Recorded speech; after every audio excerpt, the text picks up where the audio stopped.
Hello, and today we're going to have a bit of a back and forth verbal tennis, with the artist Marie Antoinette. I'm Simone. I'm head of program at the Barn. Thank you for agreeing to do this interview. Actually, you've already been doing a project with us, as many people know, and you've really introduced yourself already in the email exchanges you've been having with our audience. But actually, it'd be great to get to know a little more about you both.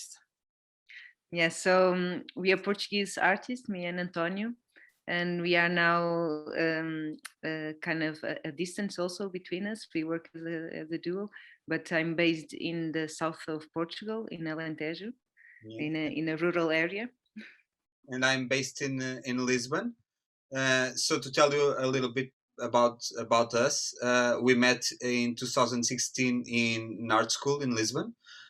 We were both fellows there, and we had similar backgrounds, so it was very easy for us to become friends. And then in 2018, we were invited to participate in a residency program in South Korea. We were three artists and one curator there. And this was a very important event for us. It was an experience in researching a different territory, different culture, and being in contact with a history we didn't know, and trying to figure out what exactly a residency program could be in a foreign country. And we arrived as artists with individual practices, and basically we came out as a collective. And then back in Lisbon, we shared a studio with other artists. We still do, and since then we have been developing what would be the work of Marie Antoinette. Yeah, and we also started to work together in the coordination of a cultural program of a larger project named Clara Center for Rural Future. And we can tell you a little shortly what is Clara. Clara is an organization taking its first steps, and it's located really close to where I'm living now in the Alentejo, in the south of Portugal. Clara is built on an abandoned brick factory in a territory where the population has declined severely. Just to let you know, in the two last generations, it has lost more than 70% of this population. And of course, this then causes a series of issues like land abandonment, for example. So Clara aims to work as a platform for local development, fostering the regeneration of the ecological, the social, and the cultural fabric of the region. And the cultural program that me and Antonio are working on at Clara is very focused on mapping through artistic practices the region territory, its traditions and resources, in order to address issues like human and land desertification, or intensive farming, or water management, just to quote some of the themes that we address. Yes, that's really fascinating, and it's fascinating that where you're working and the challenges of that place is really interesting. And I know you mentioned mapping through artistic practices. I just want to drill into this a bit more. So, sort of mapping through artistic practices. So what art forms do you work in, and what is art making about for you? So we see art making as something that does not only include us as individuals or artists. We feel that bringing others into our processes, we can better understand the relationships between people, tradition, history, and the ecosystems we are part of. And we want to explore these kind of relationships. And so to do this, we act by proposing mechanisms for collaboration and co-creation as a means to promote responsible and participatory roles in the places we want to belong and where we inhabit. So this kind of experimental attitude has to be open to embrace diversity. And so that's one of the reasons we end up working with such a variety of formats and languages. Yeah, sure. And in this specific case of riffing the archive, building a relation, the project that we are now developing with the Barn, we started by wanting to make contact with the history and legacy of this organization that we already been in contact with during the Becoming Earthly sessions. And we were very interested in knowing more about the long history that the Barn has as a community-based organization. And we had this idea at the beginning of looking at its legacy as a source for producing artworks that would then be presented through the Barn's communication channels. At the time, we were thinking about social media, newsletter formats, emails, or using the website as a host platform to receive our interventions. You mentioned that you got to know the Barn through the Becoming Earthly program we did over the summer. Has that had any bearing on this project or on the way you work as artists? Yeah, I think so. So Becoming Earthly was a fantastic online program for us. Different artists, different types of approaches could fit in the program. Everyone could work together, building a shared space for learning. There was a real openness for everyone to debate and to exchange experiences, and it was a very diverse and in this case virtual space. And although we were the only ones not having English as our first language, we always felt very welcome and very integrated. And then the program focused on a series of issues that very much concern us, that we always want to discuss and to know more about. Uh, the role that art can provide in developing critical thinking and emotional skills to react, to guide our behaviors in facing some of today's challenges, and of course with special attention on the theme of climate change and ecology. Yes, and also Becoming Earthly for us, it was an opportunity to deepen a relationship based on remote hospitality. So Yeah. it was really a useful example on how this would be possible, right? Regardless of the different geography and different cultures, it was possible to develop a relationship with others at a distance. So riffing the archive, building a relation comes in this sequence. Many of the issues that directly or indirectly we will address during this 6-month project were already issues that were presented in Becoming Earthly, namely, for example, how can we imagine, react, reflect, and engage in the relationship between human and the other than human. Yeah, and talking about Becoming Earthly, Simone, we also had a question for you. We felt this program has been crucial to the Barn's intention of supporting artists. And from the Barn's point of view, what were the expectations you had, and why did you opt on making an open call rather than inviting participants directly? Oh gosh, that's a really interesting question. Just sort of reflecting, riffing, should I say, riffing off what you guys just have said about Becoming Earthly. I think it's interesting you said what were the expectations, because actually, if I'm brutally honest, there weren't any expectations, partly because we conceived Becoming Earthly as we went into lockdown. And it was a very instinctive thing in some ways because you know, we have a background as sort of a performing arts organisation, and it was these artists working with performance that were really feeling let down and removed and many things, you know.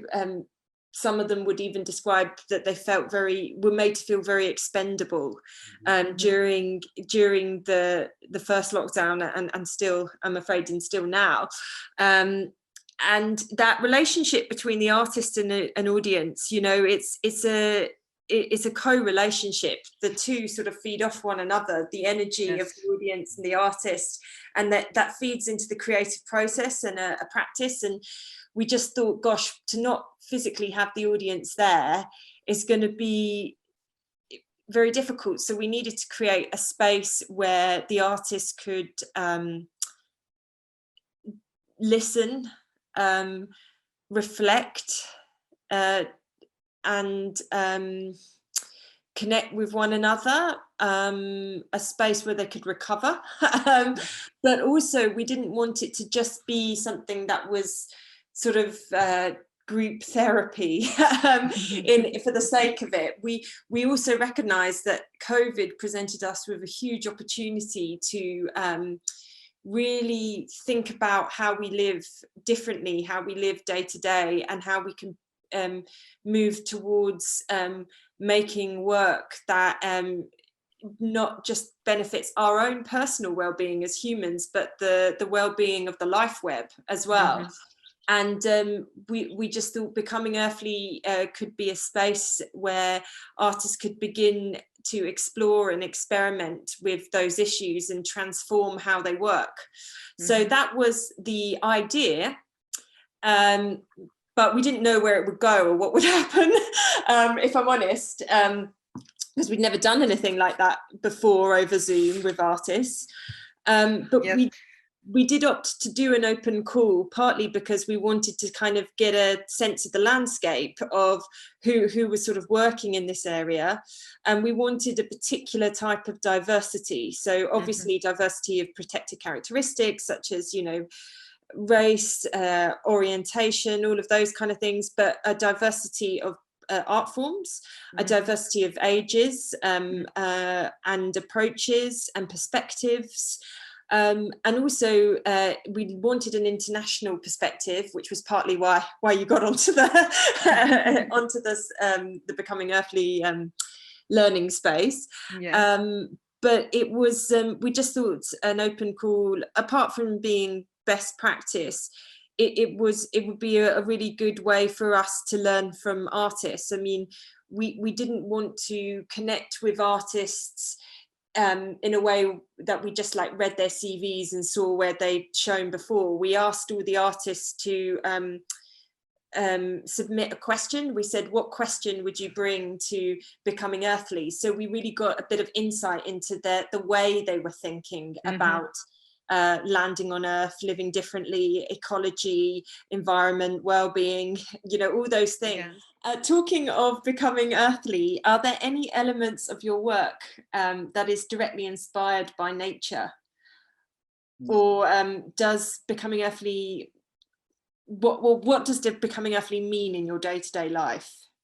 Yeah, well, for us it is very hard to consider nature as something external to human activity.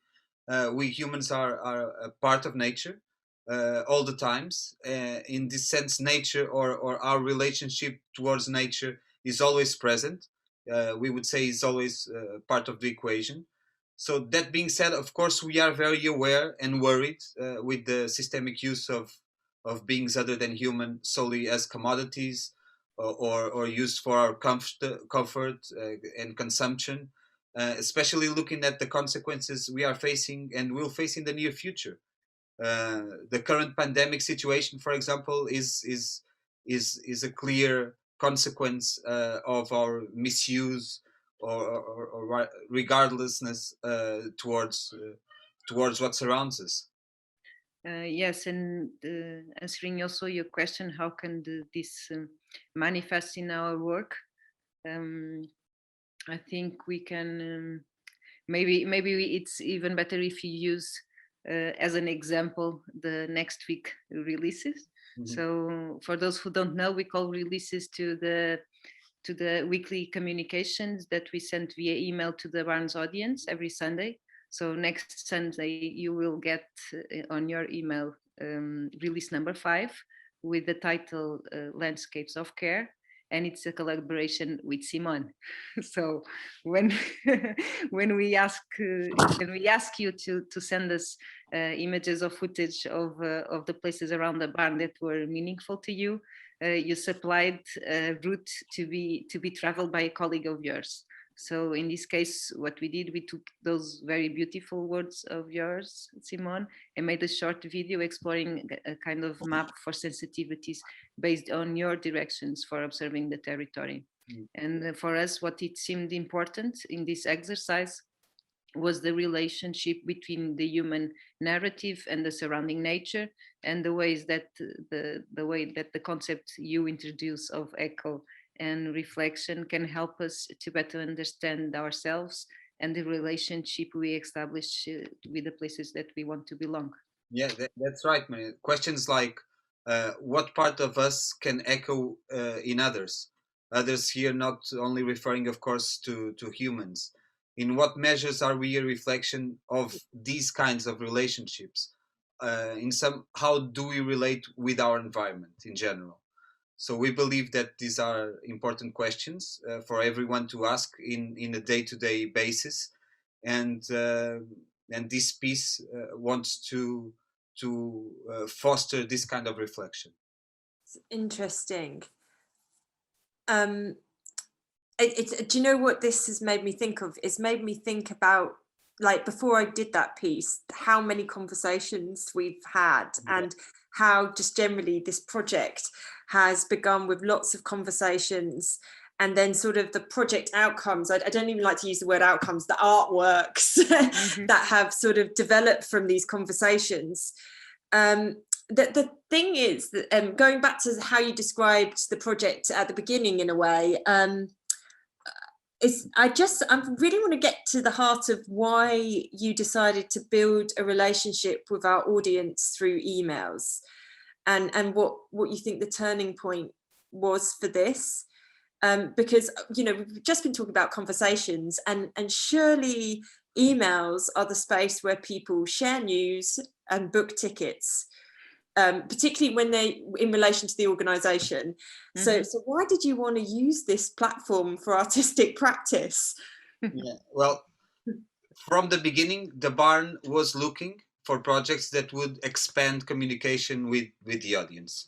So Riffing the Archive was a starting point for us to engage with the Barn's history, and, well, aiming to reflect on the relationship between artists, organization, and audience, specifically in a time where it is not possible to travel or be together in the same space. So we followed an intuitive process, a very natural process at the beginning. We started talking to team members, board members, volunteers, about their own relationships towards the Barn, its current situation, past projects, and even intentions of the Barn towards the future. So this practice of dialogue would give way and create the opportunity to build an archive to work with. So we know that people keep information within themselves, and within the Barn, we know that people are part of its identity. And an archive can not only be material, but also immaterial, can be something nurtured by the relationship and by memory, which are both subjective qualities that we wanted to explore here. Yeah, and so here the archive just grew into something made of the connections between us. Yeah. And the space of trust was built and allowed for collaborations to happen and to take form. So we started producing texts, videos, or images made from works that then could be digitalized after. So we wanted to address the audience, and this was one of the principal objectives that it was certain for us.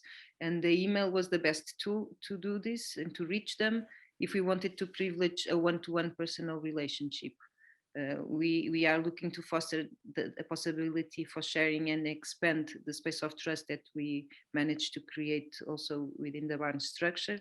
And to do this by addressing to people who are in lockdown in their homes, but mostly to open the possibility of a dialogue. So the email is very close to the traditional letter, and it even shortens the distance much faster. So it allows work to move from one place to the other, even from Portugal.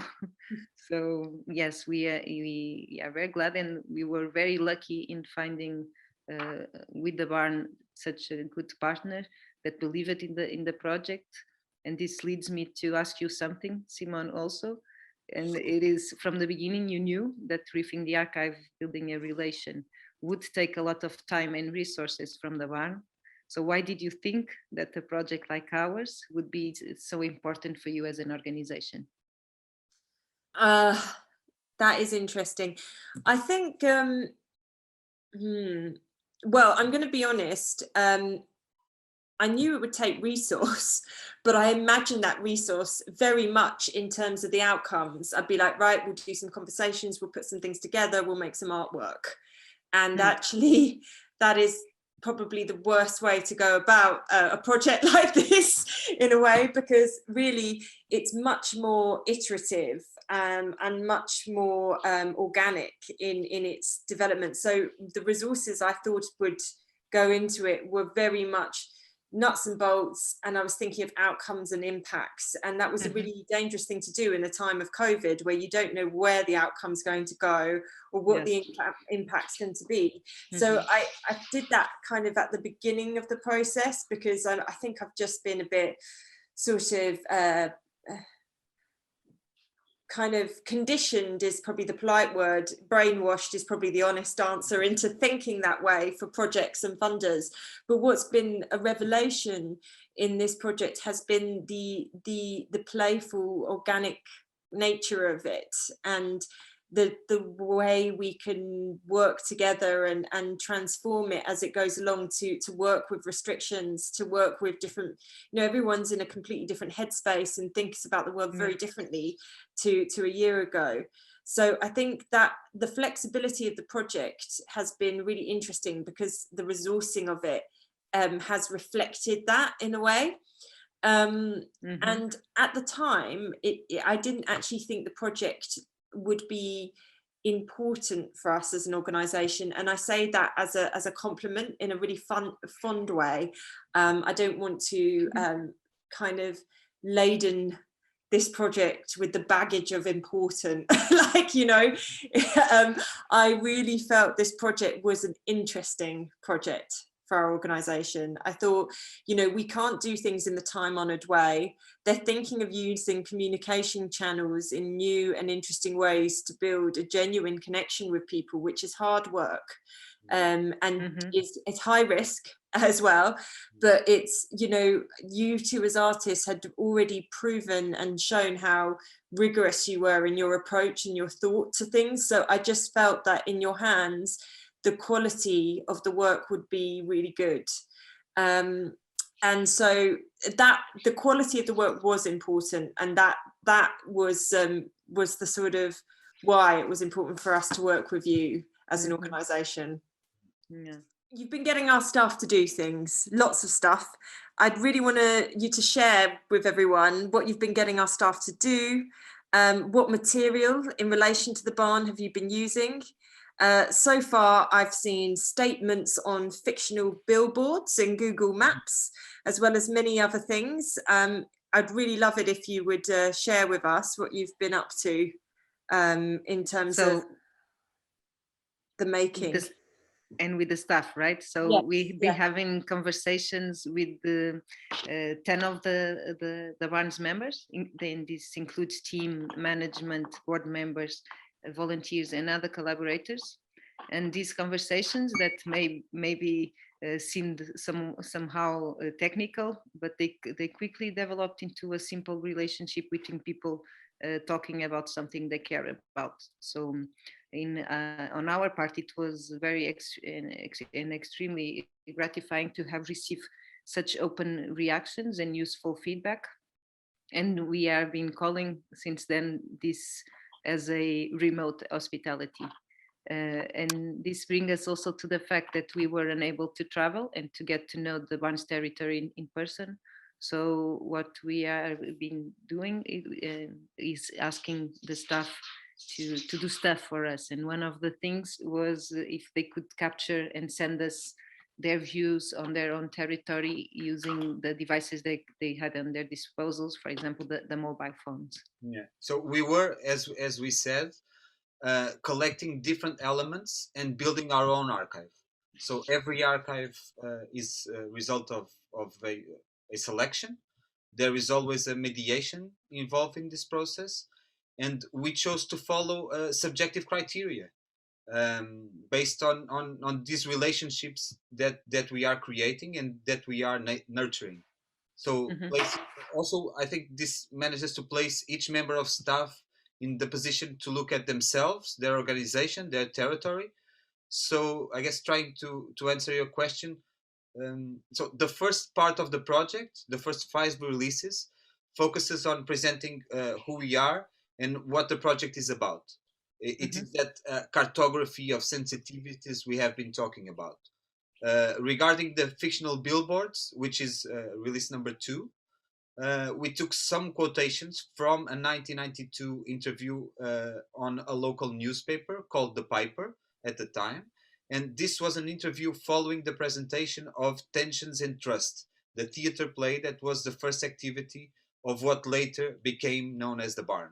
And it was very impressive to see that some of those first intentions resonated so much with us, and by what people have been telling us, resonated so much to the current concerns that the Barn has conveyed to us in our conversations. So placing these intentions as billboard was the way we found to incorporate these issues into the Barn's territory. So in this case, due to the distance and the way we are working, it was a virtual incorporation, a fictional incorporation, picking up images from Google Maps. Yes, that was a very interesting one, actually. There's lots on that I found really fascinating. For me, what was amazing was the sort of casualness in which you took quotes from Barn staff who are working at the Barn today, and then kind of fused them and mixed them up with these quotes from an interview in a newspaper from 1992 in, after Tensions and Trust. And those similarities and those parallels were interesting, but it also sort of reminded me of the origins of the Barn. The Barn hasn't always been sort of a venue, but a space where art is made and presented and discussed, and that's quite a unique origin story, the way an organization came into being through a play. Yes. Creative endeavor, which it's really nice that you sort of drew us back into that. And the themes and the images on Google Maps were quite funny. I felt that you were being a bit mischievous there as artists, because I've heard some conversations from people who received that email locally. Oh, really? Yeah, and I think some of them actually thought we did put those billboards up at the Barn. They thought all those billboards were printed, and I think they actually went to look for them, and I think they were a bit confused when they couldn't find any of them, and those billboards only actually existed in the digital space. So I feel the artist as sort of trickster is sort of coming through there. But the good thing is those people kind of they had a good walk during lockdown. Yeah, I agree. And they had some mystery. They have to discover their own territory, searching for something. I like it. Yeah, I do like it. It's fun. And actually, the thing is, when we sort of made that artwork together, when you asked me to plan my route around the Barn, obviously I've been in lockdown in Glasgow, so there's been lots of parallels with this project, because you've obviously been kind of quite far away from each other in Portugal, in Lisbon, and then in the Alentejo region of Portugal, which is obviously a couple of hours apart. And it's 2 hours. Yeah, 2 hours. Yeah, I'm about on the train about 3.5 hours. Yeah. So roughly from Glasgow to Danbury in Aberdeenshire, if I go to Aberdeen and then travel in. And so it's been really interesting that we've all been making this project in sort of dispersed places within our own territories. And so when you ask that question of, could you just take your phone and plan your route to the Barn, I had to actually go back into my memory and imagine and remember my route that I take each day, and try and remember the smell, the feel of it, what I would see on the journey. And then I was like, how do I articulate this? So I obviously wrote it down as a poem, and I wrote it down as a poem to my colleague, Kath, who I kind of wrote it to her, and she took the route for me up to the Barn. And I have to say, I very much appreciate her. It was beautiful. Yeah, well, I appreciate her tolerance there, and her giving me the benefit of the doubt with my route.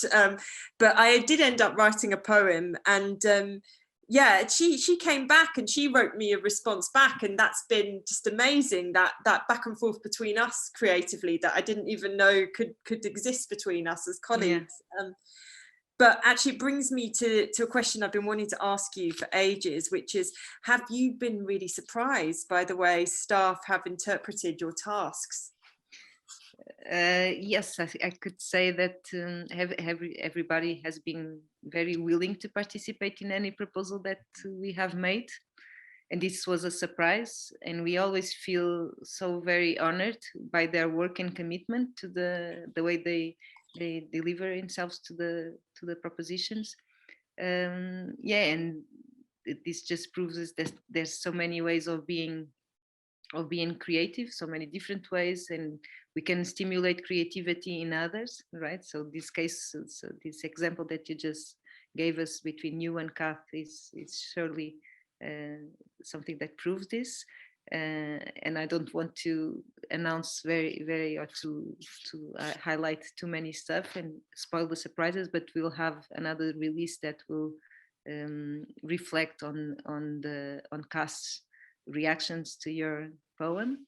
So just wait and see. So we, in your case, for example, when we had this opportunity to work with you, it was very important also to discover stuff from you that we haven't been able to access yet. So this kind of taking layers and getting even deeper between the people that we contact with and we have a relationship.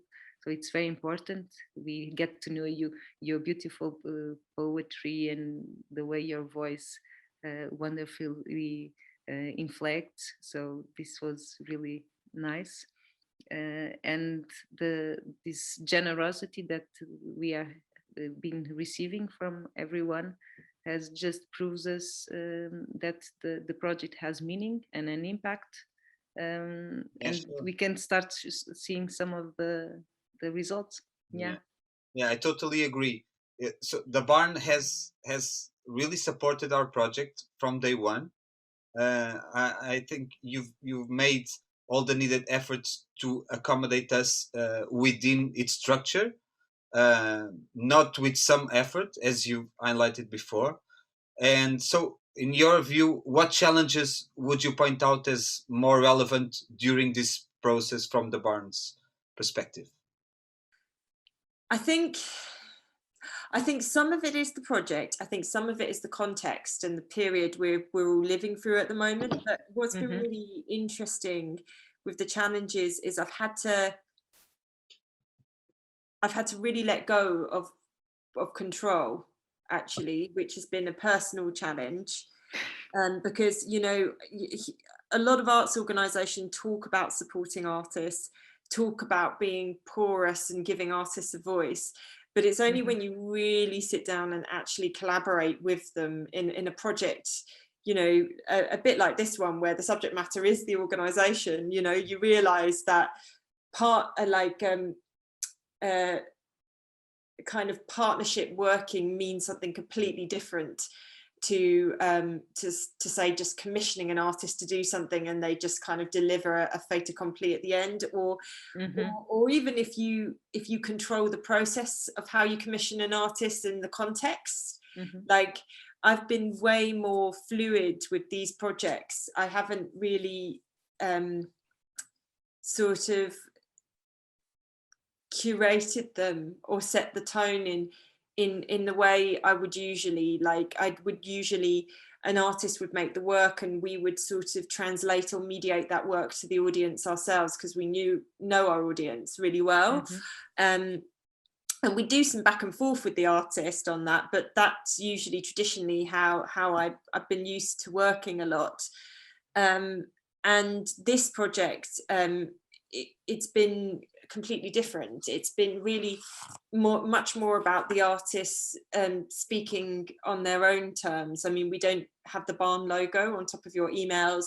Your emails come in your own tone of voice, and although I have a viewpoint on it, it's not, I don't control or edit those emails. And in a way, we're truly in the territory of exploring methods of genuine participation without compromising on the autonomy or integrity of the artist.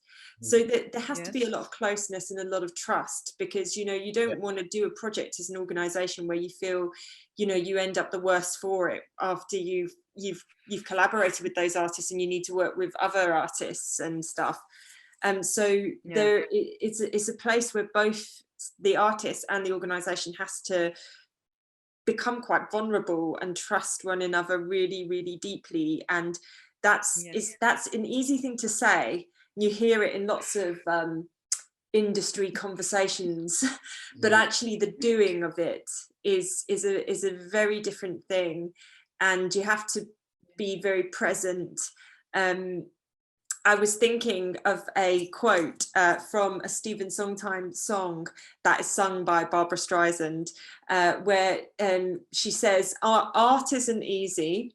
Every minor detail is a major decision. Got to keep things in scale, got to hold to your vision. The art of making art is putting it together. Bit by bit, piece by piece, step by step, reel by reel. Like, and I've definitely had that quote in my head many times during this process.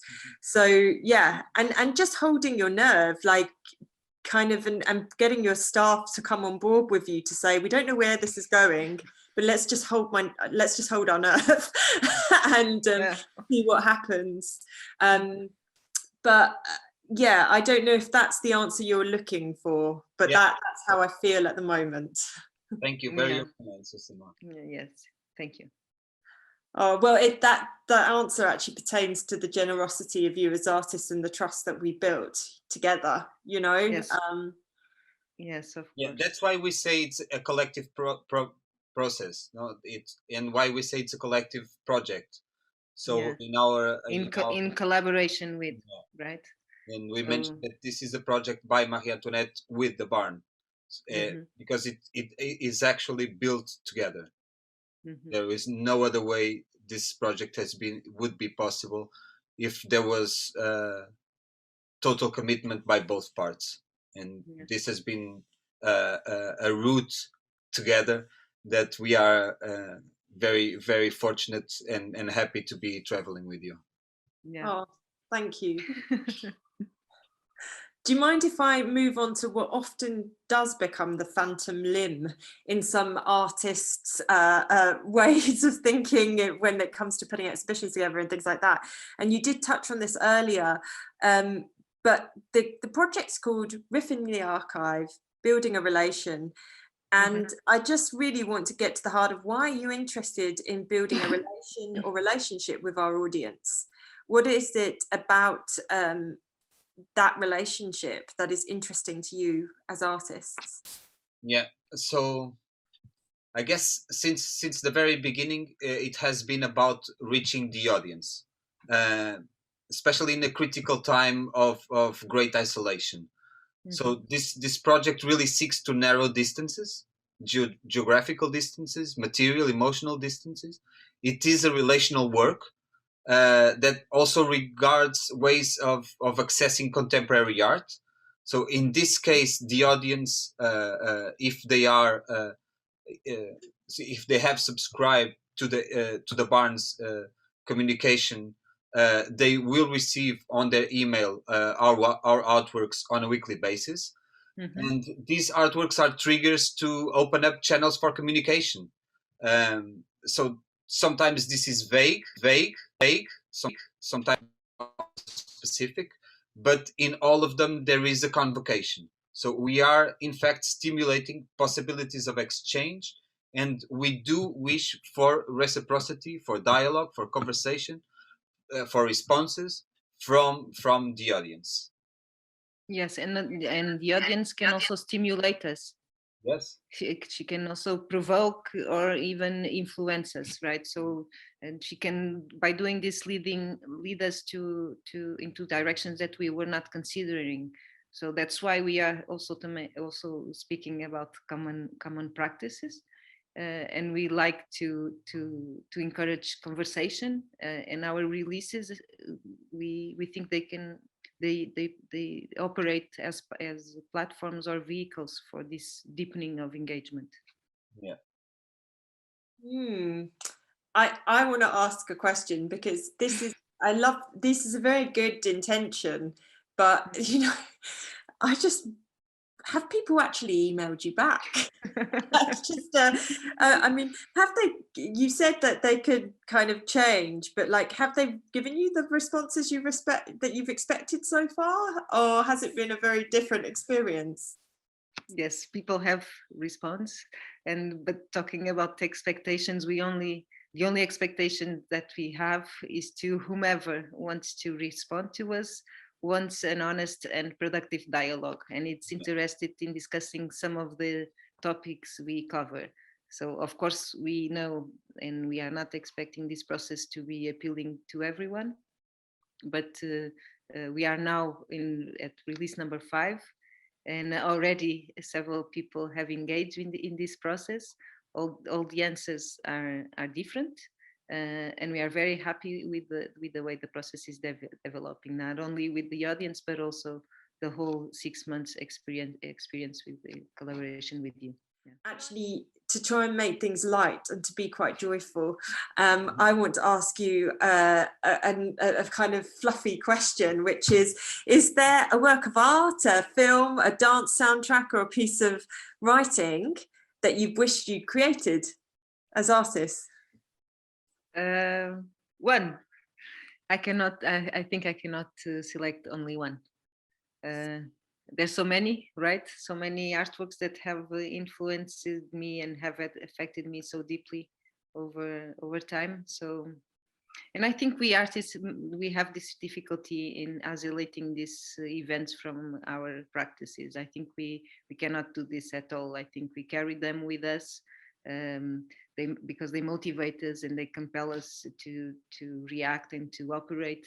So in a way, I think that every artwork created is included this whole legacy of past artworks that were experienced. So I cannot select one. I have just a whole backpack just around me carrying it all. In my case, Simone, as you know, because we've discussed this before, even during the Becoming Earthly sessions, you praised Samuel Beckett as an author that was a huge reference for you, and that helped you. You said it helps me to understand philosophy when philosophy itself cannot do it, and this really intrigued me, and so I decided to grab a book that has been on my shelf for 10-15 years. So that book was Murphy by Samuel Beckett, and I really loved it. And well, on the top of my head, I could say I would not have mind written it. Yeah, well, I have to say, you have taste. Anyway, I will. Yeah. It's been wonderful chatting. Always it is. Was as always. Yeah. Love the tangents, and I love the focus. I hope the audience enjoys this and have got to know you a bit better. And please, if you've been watching today and you're intrigued by any of Antonio's or Mariana's emails, you can email them and ask them anything. No such thing as a silly question, as they say, even if it's, you don't understand something and you want some clarification. And yes, thanks guys, it's been wonderful. Thank you so much. Thank you so much, Simone. It was wonderful.